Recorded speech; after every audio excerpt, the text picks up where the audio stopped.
Ay sakop ng Barangay Pinyahan.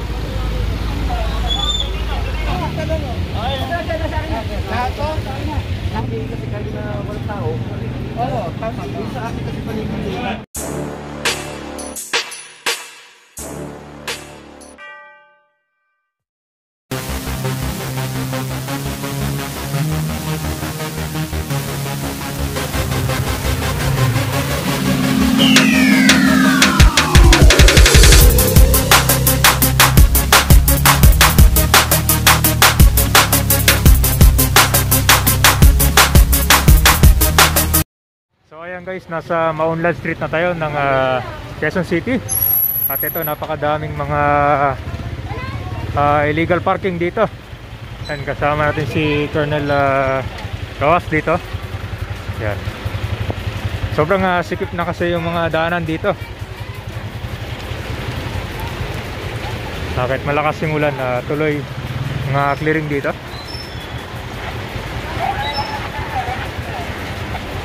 So ginagawa na kasing private itong area.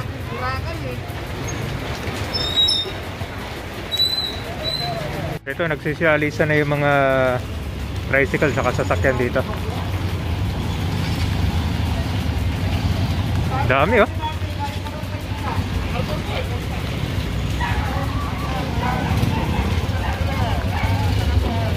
Dami halos itong buong Maunlad Street.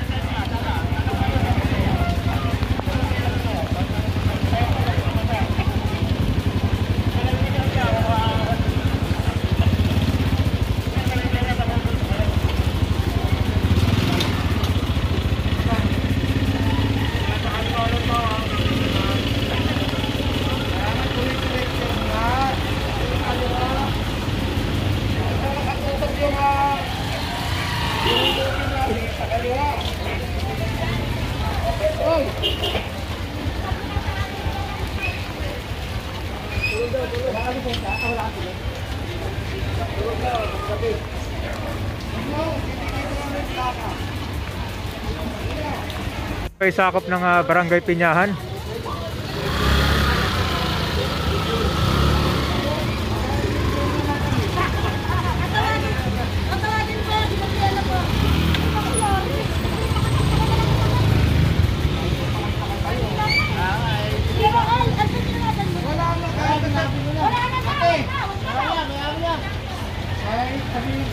One side parking yan. Sabi yung taga Malacanang kaya.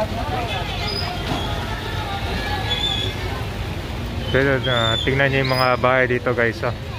Puro mga suksok. Tsaka marami mga obstructions dito. Ano, puro mga illegal vendors dito sa gilid. Talagang masikip na itong Maunlad Street pala dito. Kaya nireport na ito ng barangay para i-clear yung mga illegal parking na sasakyan dito sa Barangay Pinyahan.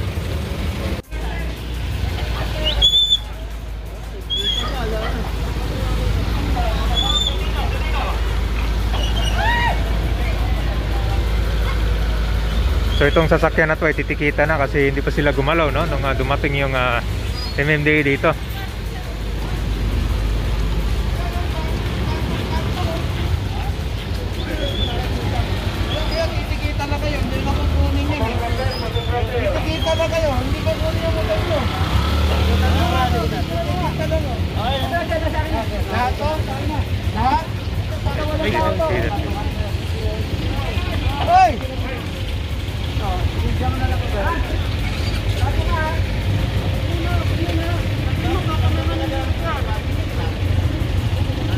Dami pala dito, nilagyan pa ng kapote yung mga motor dito.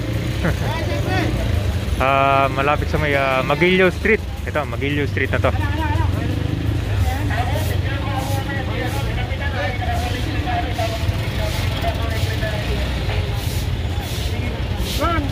So ito guys, kapag nandito yung driver, na may-ari ng motor, yung titikitan yung driver, no? Pero kapag wala, yung driver, yung plaka mismo yung titikitan ng illegal parking. Yan. Dami, oh. Itong daanan kasi dito, guys, konto daanan ng mga konto tao, publiko. Sobrang sikip pala dito, oh.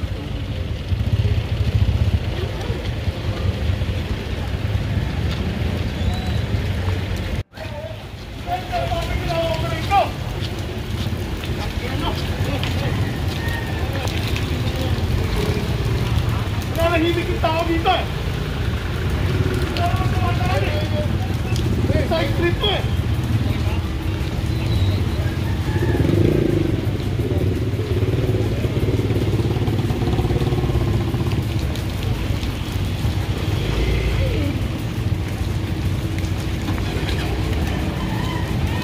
Paliwanag nyo yan. Basta may kanina naman sila diskarte. Ulit sa dito.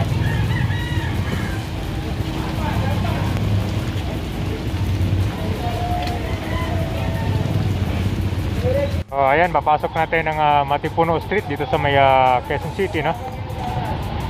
Iniikot mo na itong mga lugar dito sa parte, no?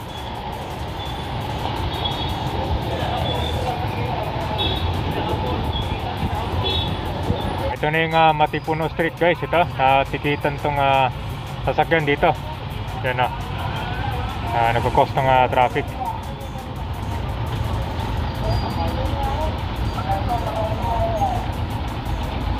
Dami. Yung mga parte na dyan, yan sa right side, yan yung titikitan.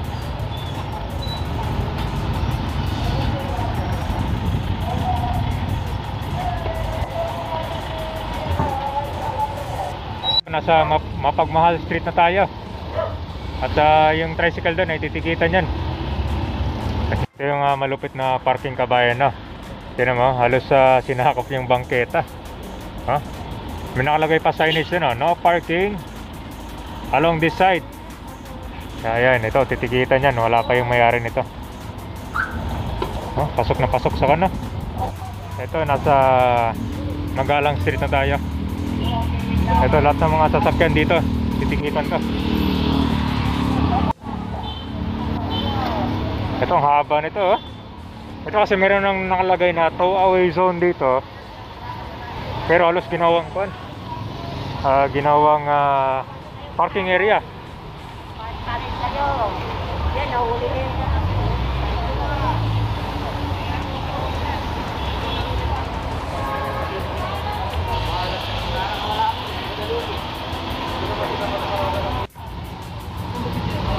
Ayun po, kasabi yung si Kessel. Kumaandar ka sir, pero bawal po tayo na kayo dito.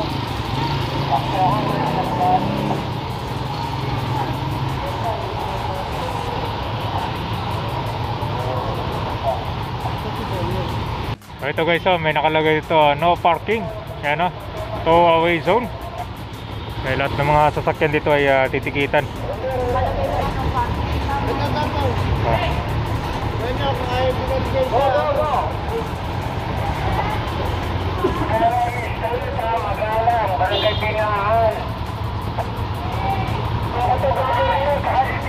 Itong buong hilera, lahat yan, dikit-dikit pa yung mga sasakyan dito.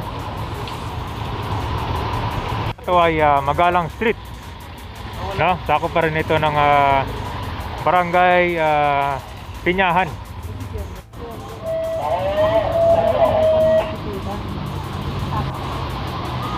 Okay nito.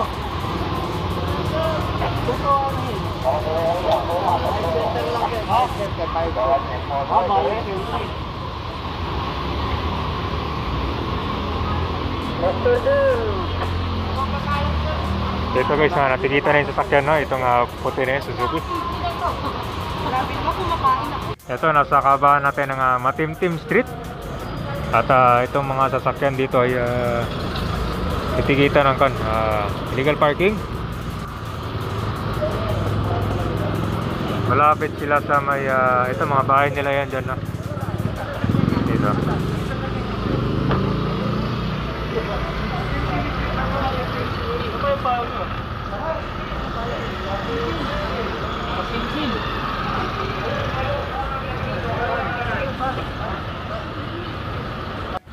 Ito rin kaba ng Matyaga Street guys. At pansin nyo dito, hindi lang mga illegal parking nakalagay dito. May mga obstructions.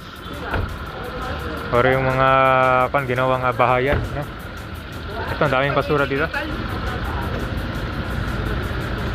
Napakadugyot pala tingnan doon sa area na yun, no? Ito, nasa Matino Street na tayo, no?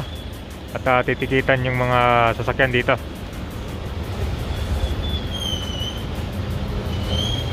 Itong sa may barangay Piñaan kasi kabayan, sobrang sikip na dito, no? Tapos halos pansin nyo yung lahat mga pinaparkingan nila ay mga residential or mga pabahay. Ito, katulad nito, usually wala silang garahe or puno yung mga garahe nila. So kaya dito sila sa labas nagpa-parking.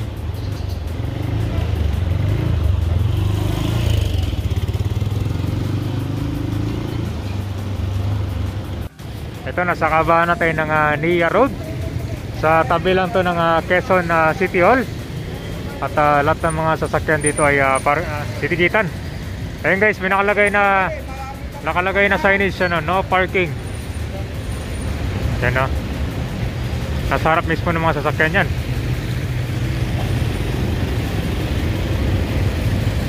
Itong Nia Road kasi, kwanto daanan papunta sa may sa East Avenue ng Quezon City.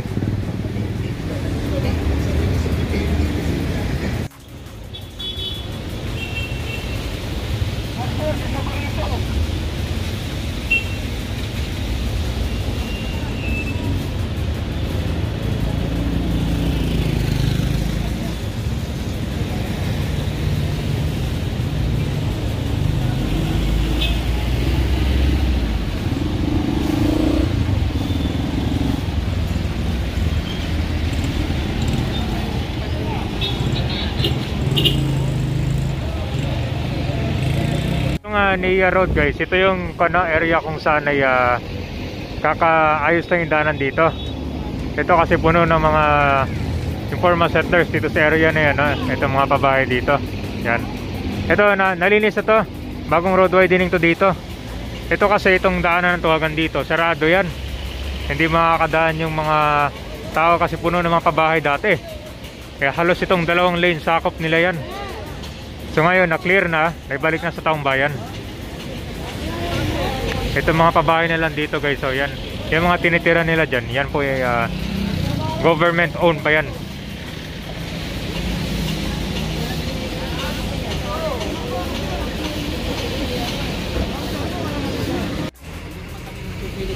Alam namin siyempre pagka bawal talaga. Oo.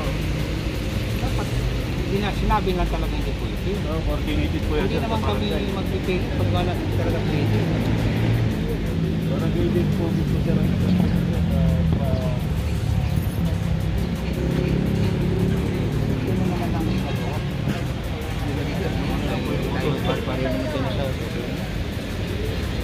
Nandito na tayo sa Ermin Garcia Avenue. Sakop na to ng barangay Pinagkaisahan.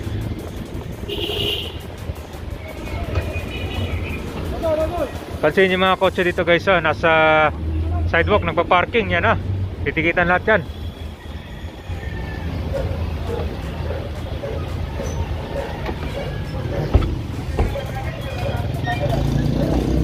Ito, may nakalagay na signage siya na no parking. Yan mismo sa harap pa ng no parking signage sila nagpa-parking dito. Nakalagay na signage dito guys, no parking both sides. Yan. Ito, may nakalagay pa ng Arabian Square nila, parang ang parking space.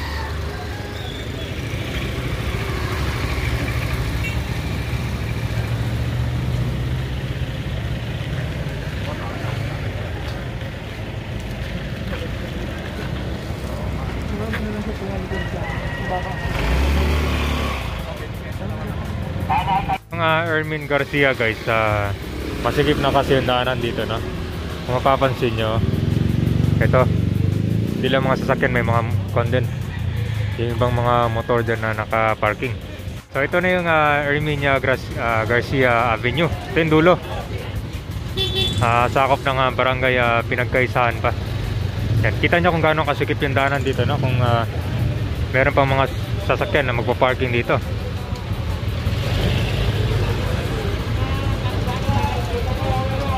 Kaya po, kalubi ako sa gusto mong exo na kausap ko. Kasi nga, tinira natin sinabi ni exo.